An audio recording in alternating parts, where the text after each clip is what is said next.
Perkenalkan, nama saya Robi Yulianto, mahasiswa Universitas Terbuka, Prodi Agribisnis dengan NIM 0495526558. Di sini saya akan melakukan praktek manajemen risiko bersama dengan Kak Tias selaku pemilik sekaligus anggota pekebun. Baik Kak, di sini saya ingin sedikit bertanya Kak mengenai resiko utama yang dihadapi oleh pekebun sawit ini apa Kak ya? Risiko utama pada saat mulai tanam itu yang pasti modalnya tinggi, karena kita harus membeli bibit, pupuk, dan juga untuk biaya perawatan. Nah, setelah hasil atau masa panen itu resiko yang dihadapi faktor cuaca juga, karena kalau cuaca kemarau buah pasti sedikit karena kekurangan air. Terus juga tidak dianjurkan pemupukan karena penguapannya tinggi, lalu juga pencurian juga Mas, rawan sini Kak ya, pencurian buah.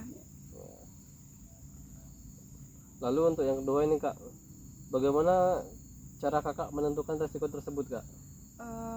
Caranya melalui pengalaman Mas selama berkebun, soalnya kan sudah cukup lama juga kan berkebun. Sudah berapa lama Kak? Cukup lama Mas, sekitar 7-8 tahun lah. Udah lama Kak ya? Iya. Lalu begini Kak, cara analisa kemungkinan dan dampak risiko yang sudah diidentifikasi ini gimana Kak? Cara analisa ya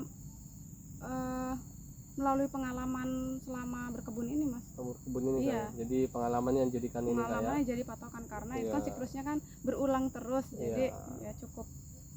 Berdasarkan pengalaman dan pengetahuannya Kak, ini Kak, faktor-faktor yang paling berpengaruh dari analisa resiko Kakak ini apa Kak ya?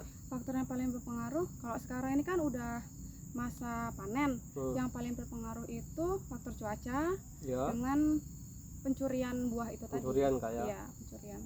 Ya. Ini Kak, bagaimana cara strategi mitigasi dan untuk mengurangi risiko-risiko yang ada ini gimana Kak? Yang Kakak lakukan gitu kan? Cara mengurangi risiko, karena tadi kita ini udah masa panen kan? Iya. Nah, yang risiko utamanya itu kan sekarang pencurian buah. Iya tadi. Caranya mungkin saya akan memberikan saran kepada ketua kelompok untuk rekrut PK kebun. Oh, jadi ada petugas keamanannya gitu Kak ya? Petugas keamanan kebun. Jadi kebunnya lebih terjaga lah, lebih aman lah. Iya. Lalu Kak, strategi yang paling efektif yang sudah dilakukan ini apa Kak ya? Selama ini tentang pencurian buah ini PK kebun Mas. PK kebun Kak ya? Iya. Begini Kak, bagaimana cara Kakak menentukan dan evaluasi efektivitas mitigasi resiko yang sudah dilakukan Kak? Evaluasi ya? Iya. Evaluasinya berdasarkan hasil panen, karena pada sebelum adanya PK kebun itu kan hasil panennya lebih minim lah. Nah, setelah ada PK kebun dan minim pencurian, jadi kan minim pencurian, hasil panennya lebih meningkat dari sebelumnya. Jadi sangat ini kayak berpengaruh kayak? Iya, sangat berpengaruh. Sangat efektif ya. Indikator yang digunakan untuk mengukur efektivitasnya apa Kak? Indikatornya hasil panen tadi Mas. Hasil panen tadi bisa Kak dilihat dari hasil panen.